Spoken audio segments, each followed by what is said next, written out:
BEd second year में आप सभी का स्वागत है, वेलकम है। बीएड सेकेंड ईयर में मैं आपको गाइडेंस एंड काउंसलिंग बताऊंगी। गाइडेंस एंड काउंसलिंग में हमारा फर्स्ट यूनिट है निर्देशन एवं परामर्श का परिचय, जिसके अंतर्गत निर्देशन एवं परामर्श से संबंधित सामान्य जानकारी दी जाएगी। उसमें सबसे पहले है निर्देशन। निर्देशन ऑर्डर देना नहीं होता है। निर्देशन का मतलब होता है कि सलाह देना, कि हम सलाह देते हैं कि आपको इस कार्य को आप इस तरीके से पूरा कर सकते हैं।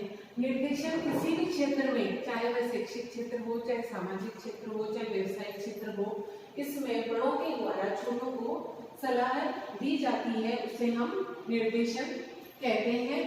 निर्देशन का अर्थ है कि निर्देशन का जीवन में कोई स्वतंत्र स्थान नहीं होता है। यह तो एक प्रक्रम होता है कि ऐसा कोई एक प्रॉपर प्लेस या कुछ टॉपिक ऐसा नहीं होता है। ये तो एक तरीके का प्रक्रम होता है जो जीवन भर चलता रहता है। ये प्रक्रिया निरंतर गतिशील होती है। निर्देशन में व्यक्ति को इस प्रकार से सहायता पहुंचाई जाती है कि व्यक्ति स्वयं को समझे, उसकी क्षमताओं, रुचियों तथा अन्य योग्यताओं का अधिकतम संभावित उपयोग करके उसका विकास हो सके। तो निर्देशन क्या होता है? निर्देशन होता है कि निर्देशन में व्यक्ति स्वयं को समझता है, व्यक्ति स्वयं को समझता है, उसकी अपनी जो योग्यताएं होती हैं या उसकी जो क्षमताएं होती हैं वह उनका विकास करके या उनको समझकर अपना पूर्ण विकास वो कर सकता है। तो निर्देशन क्या होता है कि व्यक्ति अपने अंदर की जो क्षमताएं हैं या जो भी योग्यताएं हैं उनको पहचान कर अपना संपूर्ण विकास कर सकता है, वह निर्देशन कहलाता है। तो निर्देशन के कार्य 8 बताए गए हैं। निर्देशन के कार्य, निर्देशन के बारे में है निर्देशन के कार्य।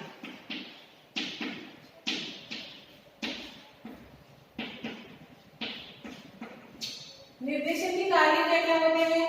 निर्देशन के कार्य के अंतर्गत है फर्स्ट, व्यक्ति को अपनी योग्यताओं, अभिरुचियों तथा रुचियों एवं अभिवृत्तियों की जानकारी प्राप्त करने में सहायता पहुंचाना। जैसा कि हमने अभी पढ़ा है कि निर्देशन क्या होता है कि अपनी योग्यताओं व क्षमताओं का विकास करके व्यक्ति अपना विकास अच्छे से कर सके या विकास को पूर्ण कर सके, उसे निर्देशन कहते हैं। तो निर्देशन की जो कार्य है उसके अंतर्गत फर्स्ट कार्य यही होता है कि व्यक्ति को अपनी योग्यताओं, अभिरुचियों तथा अभिवृत्तियों की जानकारी प्राप्त करने में सहायता पहुंचाता है, क्योंकि इनकी जानकारी जब व्यक्ति को स्वयं को होगी कि उसकी रुचि किसमें है, उसकी योग्यता कितनी है, तभी तो वह अपना विकास पूर्ण कर सकता है। सेकंड है, व्यक्ति की सहायता इस उद्देश्य से करना है कि वह अपनी मानसिक प्रवृत्तियों को समझे, स्वीकार करे और उन्हें काम में लाए। थर्ड है, अपनी मानसिक क्षमताओं के संदर्भ में व्यक्ति अपनी आकांक्षाओं को जान सके, उस कार्य में उसकी सहायता करना कि मानसिक क्षमताओं के संदर्भ में व्यक्ति अपनी आकांक्षाओं की, उसकी क्षमता कितनी है और उसकी इच्छा किस कार्य को करने में है, उसे वह व्यक्ति पहचान सके। फोर्थ है, व्यक्ति को ऐसे अवसर उपलब्ध कराना जिससे वह अपने कार्य क्षेत्र, शैक्षिक प्रयासों के विषय में और अधिक सीख सके, कि उसे उसकी जो आकांक्षाएं हैं, जो उसकी क्षमता के अकॉर्डिंग जो उसकी इच्छा है, उससे संबंधित उसे अवसर उपलब्ध कराए जाएं। फिफ्थ है, वांछित मूल्यों के विकास में व्यक्ति की सहायता करना, कि उसके जो भी मूल्यों का विकास होना है उसके मूल्यों के विकास में उसकी योग्यता पहचानना तथा उसकी सहायता करना। व्यक्ति को ऐसे अनुभव प्राप्त करने में सहायता करना जो कि उसकी निर्णय शक्ति में वृद्धि करते हैं। व्यक्ति की इस प्रकार सहायता करना कि वह इतना अच्छा आदमी बन जाए जितने की उसमें क्षमता हो, अर्थात व्यक्ति अपनी क्षमता को पहचान कर, अपनी योग्यताओं को पहचान कर और अपना पूर्ण विकास कर सके। व्यक्ति को अधिक से अधिक आत्मनिर्देशित बनने में सहायता देना। व्यक्ति को अधिक से अधिक आत्मनिर्देशित बनने में सहायता देना का मतलब है कि आत्मनिर्देशित कब होता है? आत्मनिर्देशन का मतलब यही होता है कि व्यक्ति अपनी योग्यताओं को पहचान सके, अपनी कैपेसिटी को पहचान सके, अपनी इच्छाओं के अकॉर्डिंग कि मेरी इच्छा ये काम करने की है और मेरी योग्यता इतनी है, मैं इस काम को करने की क्षमता इतनी रखता हूँ, वह सब वह खुद सोच सके और फिर अपना विकास वह कर सके, जिससे उसका विकास हो सके। विभिन्न स्तरों पर निर्देशन की आवश्यकता। निर्देशन के कार्य के बाद है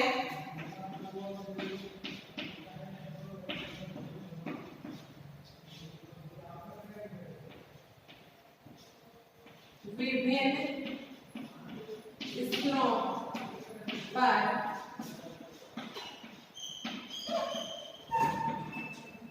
निर्देशन की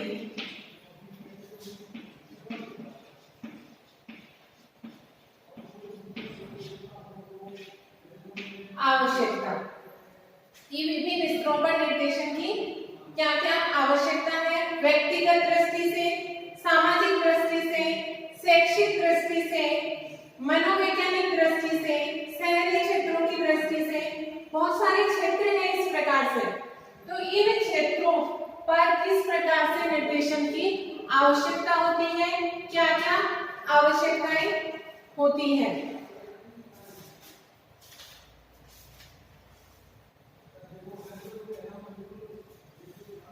जैसे शहरी क्षेत्र है मान लीजिए, तो शहरी क्षेत्रों में किस प्रकार के निर्देशन की आवश्यकता होती है या क्या क्या निर्देशन होने चाहिए कि शहरी क्षेत्रों में जो भी साधन उपलब्ध होते हैं उनका सदुपयोग किस प्रकार से किया जाए, जो आज टेक्नोलॉजी चेंज हो रही है उसका उपयोग हमें किस प्रकार से करना चाहिए, किस प्रकार से सारी चीजें हमारे लिए उपयोगी होती हैं। ग्रामीण क्षेत्रों में, तो ग्रामीण क्षेत्रों में ये होता है कि जो लेटेस्ट टेक्नोलॉजी है उसका उपयोग किस तरीके से किया जाए, खेती के लिए कौन कौन से नए नए साधनों का विकास हो रहा है, उनका हम उपयोग किस प्रकार से कर सकते हैं, किसके उपयोग से हमको ज्यादा लाभ प्राप्त होगा, कौन सा जो भी साधन है उनका हम अच्छे से उपयोग किस तरीके से कर सकते हैं जो सबके लिए उपयोगी सिद्ध हो या लाभदायक सिद्ध हो।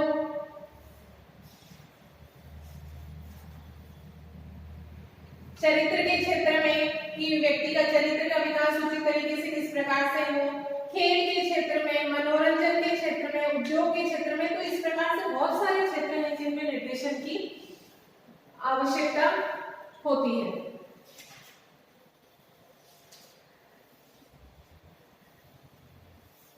उसमें से फर्स्ट है व्यक्तिगत दृष्टि से। व्यक्तिगत दृष्टि से निर्देशन की आवश्यकता किस प्रकार से होती है?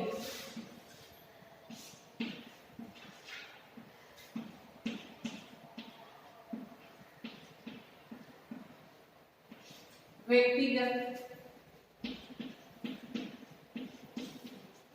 दृष्टि से, व्यक्तिगत दृष्टि से निर्देशन की आवश्यकता कैसे होती है?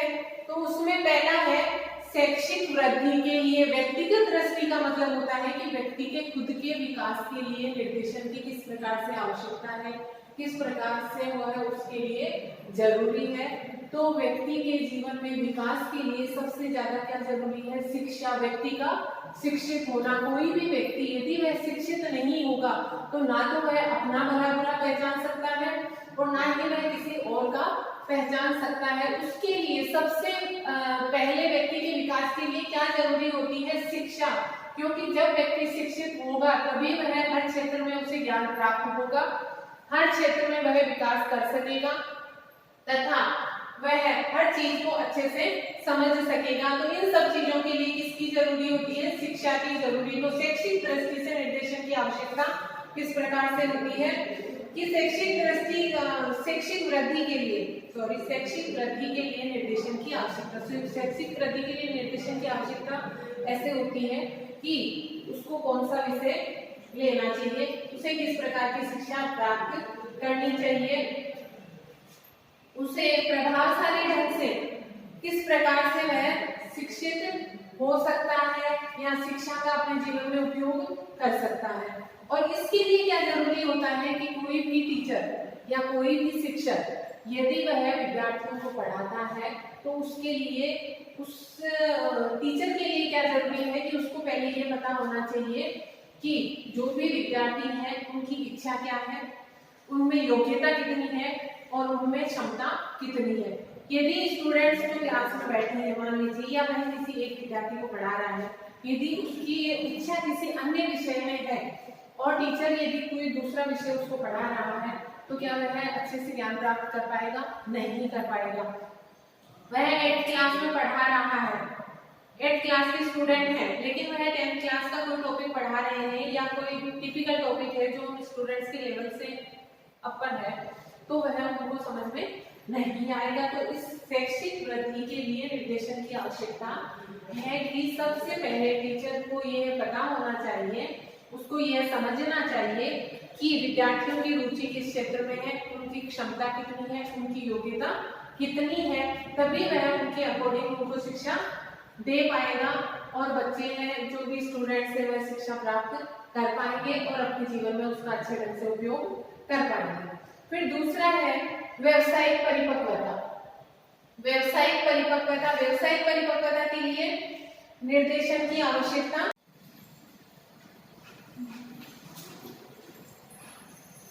तो व्यक्तिगत दृष्टि से हमारा पहला पॉइंट था शैक्षिक वृद्धि के लिए, कि शैक्षिक वृद्धि के लिए निर्देशन की किस प्रकार से आवश्यकता होती है, कि किस बच्चे की कितनी योग्यता है, कितनी क्षमता है, उसके अकॉर्डिंग उसे शिक्षा दी जानी चाहिए, उसकी शिक्षा की व्यवस्था की जानी चाहिए। फिर सेकंड है व्यावसायिक परिपक्वता। व्यावसायिक परिपक्वता के अंतर्गत आता है कि बालक की रुचि, दृष्टिकोण, कौशल आदि का विकास होना बहुत जरूरी है उसके व्यवसाय से संबंधित, तभी वह व्यवसायिक दृष्टि से सफल हो सकता है। थर्ड है व्यक्तिक सामाजिक विकास।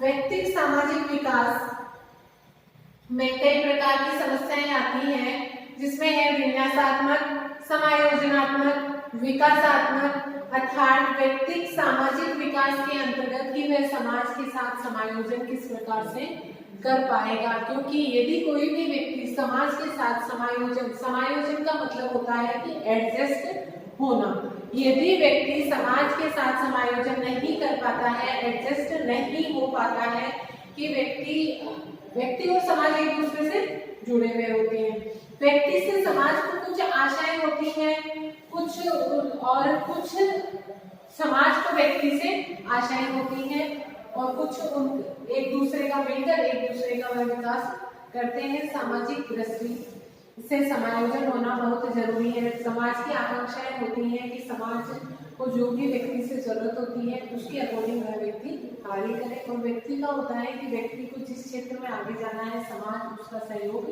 करे। फिर दूसरा है सामाजिक दृष्टि से।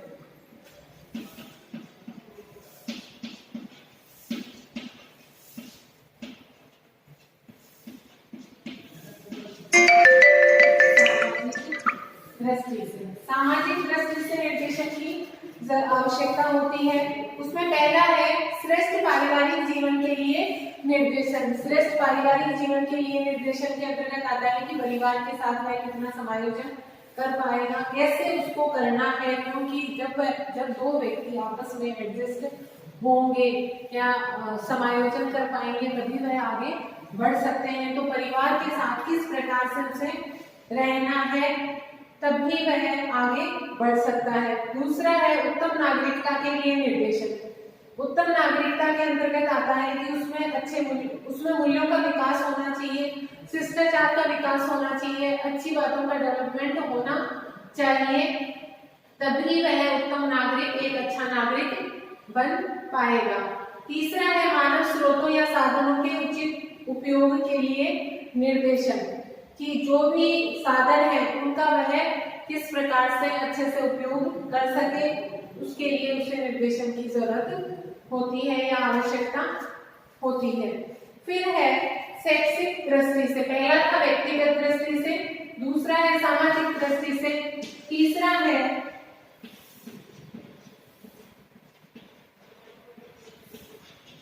शैक्षिक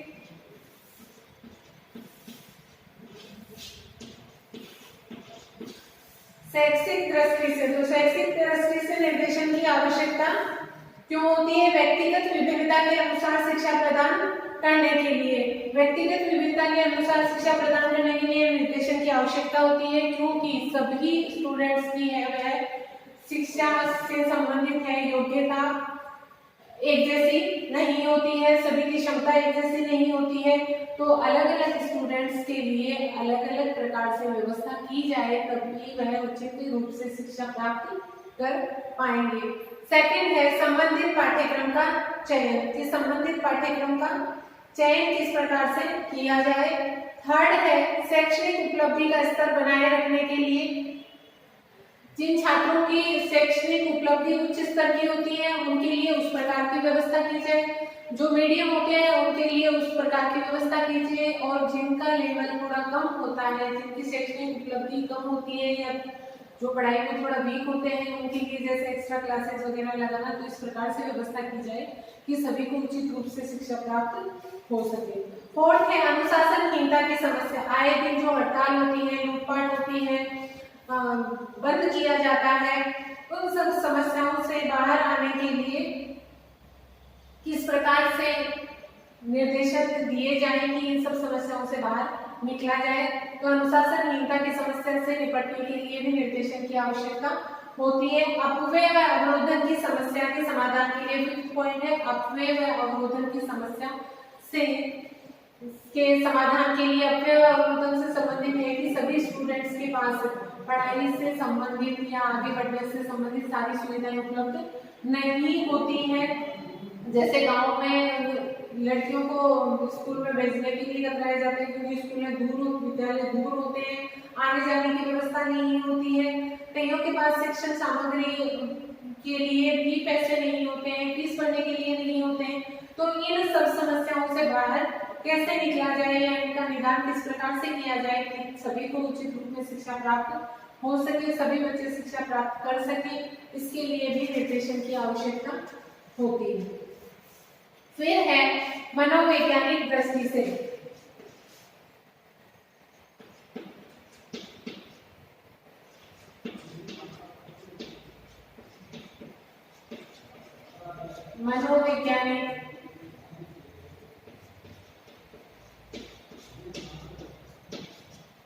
मनोवैज्ञानिक दृष्टि से, तो मनोवैज्ञानिक दृष्टि से संबंधित है व्यक्तित्व का विकास करने के लिए कि व्यक्ति के व्यक्तित्व का उचित विकास हो सके। दूसरा है संवेगात्मक तथा भावनात्मक विकास के लिए, क्योंकि संवेगात्मक और भावनात्मक विकास है वह किसी भी व्यक्ति के लिए बहुत जरूरी होता है। यदि इसका विकास पूर्ण ढंग से नहीं होता है तो व्यक्ति अपने जीवन में सफल नहीं होता है और उसका विकास पूर्ण नहीं होता है। फिर है समाज में समायोजन के लिए, कि अभी हमने पहले भी बताया था कि समाज में समायोजन करना बहुत जरूरी होता है, तभी व्यक्ति अपना पूर्ण विकास कर पाता है, उसका विकास हो पाता है। फिर है व्यक्तिगत विभिन्नताओं के अनुसार विकास के लिए तथा मनुष्य की आधारभूत आवश्यकताओं के लिए निर्देशन बहुत जरूरी होता है। तो ये कुछ टॉपिक्स हैं कि जिसके लिए हमने बताया कि विभिन्न स्तरों पर निर्देशन की आवश्यकता होती है। इसी प्रकार से अन्य क्षेत्र भी हैं जिनमें हम पढ़ सकते हैं कि निर्देशन की आवश्यकता किस प्रकार से होती है। शहरी क्षेत्रों की दृष्टि से, तो शिक्षा की दृष्टि से, मनोरंजन की दृष्टि से, व्यवसाय की दृष्टि से आदि सभी क्षेत्र उसमें आते हैं। तो ये था हमारा विभिन्न स्तरों पर निर्देशन की आवश्यकता।